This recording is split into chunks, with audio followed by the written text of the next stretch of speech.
मेरे प्यारे बच्चों, आप सभी को हमारे चैनल यूपी के इसके सर में आप सभी का बहुत बहुत हार्दिक स्वागत और अभिनंदन है। आइए हम आप लोग के लिए आज लेकर आए हैं क्या कहते हैं कंपाउंड इंटरेस्ट का पार्ट नंबर 3। तो बिना देरी किए हम अपने क्लास को स्टार्ट करते हैं।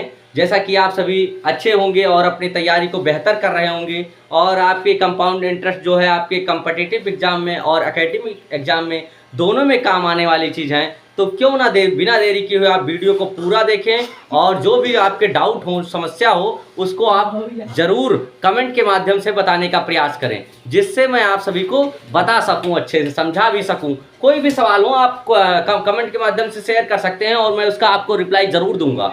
विश्वास ना हो तो आप करके देखिए और हमारे चैनल को अगर आप नए हैं तो लाइक करना और सब्सक्राइब करना ना भूलें। और हमारी प्लेलिस्ट बन गई है, क्या कहते हैं, सिंपल इंटरेस्ट का प्लेलिस्ट मैंने डाल दिया है। आप उसको ज़रूर देखकर तभी इस कंपाउंड इंटरेस्ट को देखें, ताकि आपको वो बातें पहले कंपाउंड इंटरेस्ट सीखने से पहले आपको सिंपल इंटरेस्ट सीखना बहुत ज़रूरी है, बेहद ज़रूरी है, ताकि आप वो चीज़ें बेसिक जान जाएंगे तब एडवांस में आप आ पाएंगे। तो इसलिए हम बिना देरी किए हुए अपने क्लास को साइलेंट मोड में बच्चे रहेंगे और हम स्टार्ट करते हैं।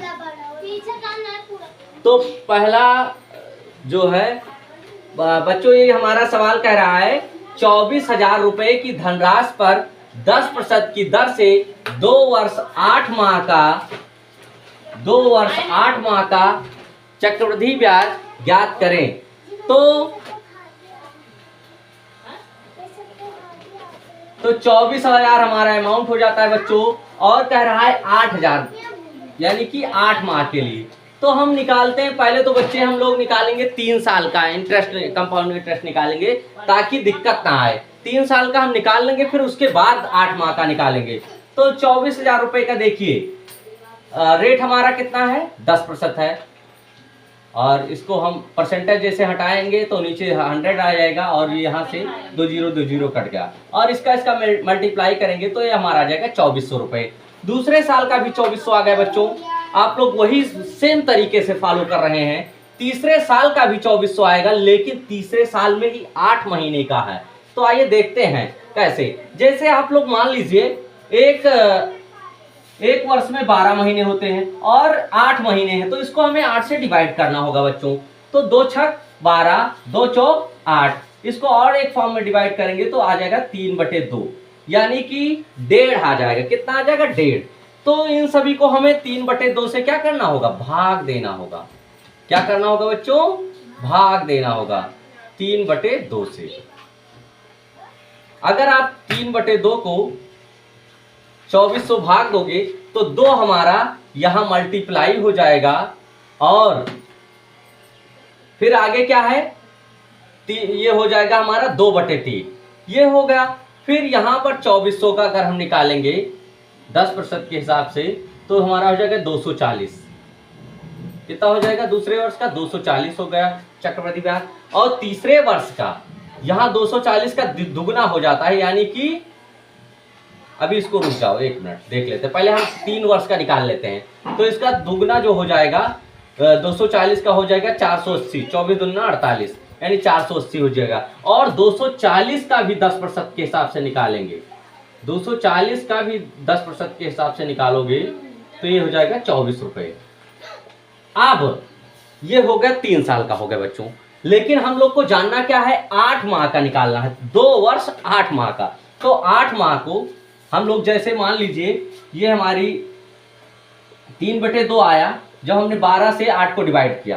3/2 को 2400 भाग दोगे 2400 को, तो आ जाएगा बच्चों, यहाँ देख लेते हैं, ये हमारा 2400 है और इसको 3/2 से भाग दोगे तो 2 तो ऊपर मल्टीप्लाई हो जाएगा और 3 से ये डिवाइड हो गया। 3 और 24, यानी 8 × 800 और × 2, तो यानी हो जाएगा 1600 रुपये। तो इसको हम इरेज करके सीधा यहाँ पर हम कितना लिख देंगे बच्चे, 1600 लिख देंगे, 1600 लिख देंगे और साइलेंट रहेंगे बच्चे। और 480 को जब हम 3/2 से भाग देंगे बच्चे तो 2 हमारा यहाँ आ जाएगा ऊपर, 2 हमारा मल्टीप्लाई हो जाएगा और 3 से हम भाग देंगे, तो ये हमारा हो जाएगा 160 रुपये बच्चे। 160 और 2 तो ये हो जाएगा 320 रुपये। 320 रुपये प्लस 24 का अगर हम 3/2 से भाग देंगे, 24 को 3/2 से भाग देंगे तो 2 से मल्टीप्लाई 3 से भाग, तो 3×8 = 24 यानी 16 रुपये हो जाएगा। इसका कितना हो जाएगा? 16 रुपये। और इन सभी को जब हम ऐड कर देंगे बच्चे, 3/2 से क्यों भाग दे रहे हैं? 3/2 से इसलिए भाग दे रहे हैं, 12/8 हो जाएगा। 12 हमारा मंथ होते हैं और 8 महीने हैं इसमें। 12 महीने का 1 वर्ष होता है, जो 8 महीने से इससे भाग दिया 8 महीने से, तो इसलिए 3/2 आया। तो इसीलिए हम इसको तीसरे साल को 3/2 से, जितना भी आएगा तीसरे वर्ष का ब्याज, उसको 3/2 से भाग दे देंगे। तो हमारे टोटल आ गया, कितने आ गया? 2 वर्ष 8 माह का आ गया। अब इसको हम टोटल ऐड कर देंगे ताकि आपको समझ में आ जाएगा। 24 24 4800 हो गया, 4800 और 1000 4900 हो गया, 4900 और 600, 4900 में 600 जोड़ेंगे, 4900 50 और 5 5500, 5500 और 300 कितना हुआ? 5800 और 200 6000 और 40 20 60, यानी 6000 60 और 16, 6000 60 प्लस 16, 6076 रुपया। कितना हो जाएगा बच्चों? 6076। 24 24 48, 48 से 1 49, 1 50, 5 55, 55 3 58, 2 60, 60 और 40 20 60 और 10 70 76, बिल्कुल। तो ये हमारा आ गया 6076 रुपये। यानी अगर आप निकालेंगे, अगर आपको कोई भी पॉइंट नहीं समझ में आती, एक बार आप भी प्रैक्टिस कर लीजिएगा। अगर आपको कोई पॉइंट नहीं समझ में आती तो हम आपको बताएंगे। तो ये हो गया हमारा 2 वर्ष 8 माह का चक्रवृद्धि ब्याज। जैसा कि मैंने नेक्स्ट अगली वीडियो में ये डाल रखा है, पार्ट नंबर 2 में इसका लास्ट क्वेश्चन मैंने लगवाया था, तो उसमें आप देखेंगे तो ये भी उससे सवाल इंक्लूड है, उसी से जुड़ा हुआ है। तो मैंने सोचा इससे रिवीजन हो जाएगा बच्चों को, तो इसीलिए मैं इसको ये सवाल भी ले लिया हूँ। और नेक्स्ट सवाल थोड़ा सा चेंज है, थोड़ा सा अपडेट है इस क्वेश्चन में। आइए जानते हैं कैसे। 1 मिनट, ये यहाँ हमारा थोड़ा इरेज हो गया था बच्चों कुछ कारण से। ये सवाल थोड़ा सा चेंज है। इसमें कहा गया है 28,000 रुपए की धनराशि का 10% वार्षिक दर से 3 वर्ष के साधारण ब्याज और चक्रवृद्धि ब्याज में अंतर कैसे निकालेंगे। अब यहाँ अगर आप फार्मूले बेस्ड से निकालेंगे तो ये निकालना आपके लिए बहुत ज़्यादा 2 स्टेप में सवाल लगेंगे, 2 बार में लगाना पड़ेगा सवाल। लेकिन जो हम तरीका बताए हैं ये वाला तरीका, इसमें आप बिल्कुल इजी भाषा में आप इजी तरीके से निकाल सकते हैं। देखिए कैसे। ये हमारा अमाउंट हो जाता है 28,000 का और रेट हमारा 10%। सेम वैसे तरीके से ये भी निकल जाएगा।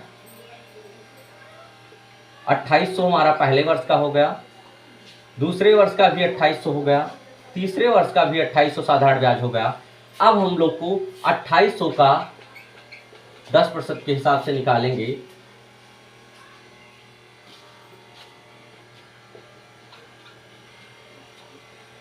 तो कितना आ जाएगा? 280 रुपये। 280 और 280 का दोगुना हो जाएगा 28 दूना 56 यानी 560 रुपये। और 280 का हम 10% से निकालेंगे तो हमारा हो जाएगा 28 रुपये तीसरे वर्ष का। अब ये कह रहा है कि साधारण ब्याज और चक्रवृद्धि ब्याज में अंतर, यहाँ आपको घटाना भी नहीं पड़ेगा। कैसे इजी भाषा में आप समझ जाएंगे। देखिए बच्चे, ये तो हमारा साधारण ब्याज हो जाता है और ये हमारा चक्रवृद्धि ब्याज का पार्ट हो जाता है। तो साधारण ब्याज से मिलकर क्या बना है? चक्रवृद्धि ब्याज बना है। और इन दोनों को टोटल कर देते हैं तो टोटल चक्रवृद्धि ब्याज आ जाता है। अब हम इसी को बस अलग कर देंगे, इसी को अंतर बता देंगे, बस हमारा सिंपल इंटरेस्ट और कंपाउंड इंटरेस्ट में अंतर समझ में आ जाएगा। तो हमारा यही अंतर क्या है, इसी को जोड़ दें, बस यही वाला पार्ट आधार अलग कर दें साधारण ब्याज वाला, बस हमारा ये मेन अंतर आपको निकल कर आ जाएगा। देखिए कैसे, इसको जोड़ लीजिए। 280 और 560 और 28, यही राशि है हमारी। 8 6 2 8 8 16, 5 2 7 1 8, 868 रुपये अंतर आएंगे बच्चों 3 वर्ष में। कितने सिंपल इजी भाषा में, आपको घटाना भी नहीं पड़ा, आपको जोड़ना पड़ा। अंतर लेने में मैंने घटाना भी नहीं पड़ा और आपको ऐड किया और आपको आंसर ये निकल कर आ गया। ये साधारण ब्याज आ गया, ये हमारा वो आ गया। दोनों में अंतर आपको जरूर समझ में आया होगा। नेक्स्ट सवाल बहुत ही इंटरेस्ट है, जो कि ये अगले पेट ये इसी तरीके से मैं इस पे एक आपको होमवर्क भी दूंगा और आप लोग इसको लगाइएगा जरूर। तो आइए जानते हैं बिना देरी किए इसको भी लगाते हैं हम लोग। ये ब्लैक मार्कर किधर है भाई? लाइए। तो ये हमारा ब्लैक मार्कर हो जाता है। तो ये तीसरा सवाल कह रहा है 8% वार्षिक दर से किसी धनराशि के 2 वर्षों के SI और CI का अंतर 32 रुपए है, तो ज्ञात कीजिए धनराशि कितनी होगी बच्चों। तो यहाँ पर धनराशि अमाउंट बताना है, अमाउंट नहीं बताया गया, धनराशि ज्ञात करना, रेट बता दिया है। तो मान लेते हैं हम लोग, माना हमारी धनराशि जो है 100 रुपए। कितनी बच्चों? 100 रुपए। और 2 वर्षों के लिए इंटरेस्ट है 8% के हिसाब से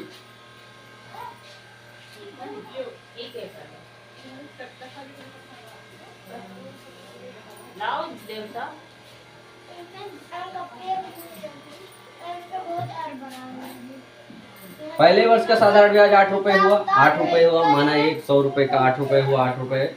और फिर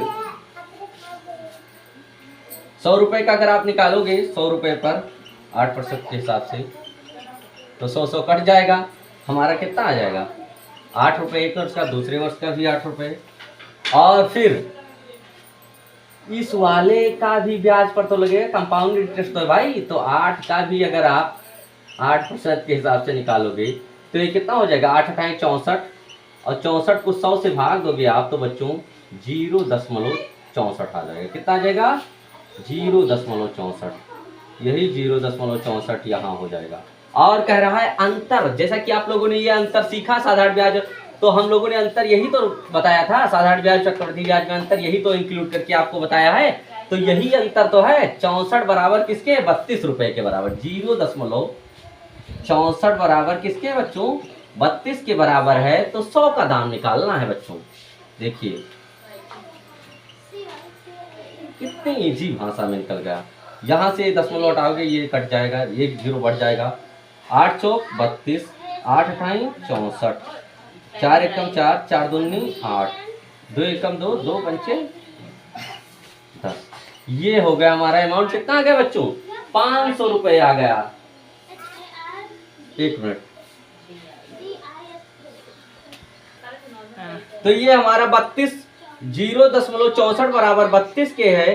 तो 100 का दाम निकालना है, यानी कि आपको कॉस्ट प्राइस का दाम निकालना है। तो 0.64 से हमने 32 को भाग दिया तो काट पीट कर हमारा कितना आ गया अमाउंट? 500 रुपए आ गए बच्चों। यही हमारा क्या है? आंसर हो जाता है। तो ये आपको बात जरूर समझ में आई होगी। और नेक्स्ट सवाल आप लोग के लिए दे रहे हैं हम। चलिए, तो बच्चों मैं आप लोग के लिए एक होमवर्क दे दिया हूं। 8% वार्षिक दर से किसी धनराशि के 2 वर्षों के CI और SI का अंतर 156 रुपए है। तो 56 नहीं, सॉरी 40 रुपए है। 40 रुपए है तो ज्ञात कीजिए धनराशि कितनी होगी। ये आप लोग के लिए होमवर्क है बच्चों। तो इसको जरूर आप कमेंट करना। और यही नेक्स्ट आप लोग इसी सवाल को आप लोग के लिए होमवर्क अगले वीडियो में हम यही होमवर्क आपको करवाएंगे। और जो बच्चे कर लेंगे उनके लिए मैं उनका नाम भी लिया जाएगा अगले पार्ट में। तो आप लोग लाइक करना और अगला पार्ट देखना ना भूलें।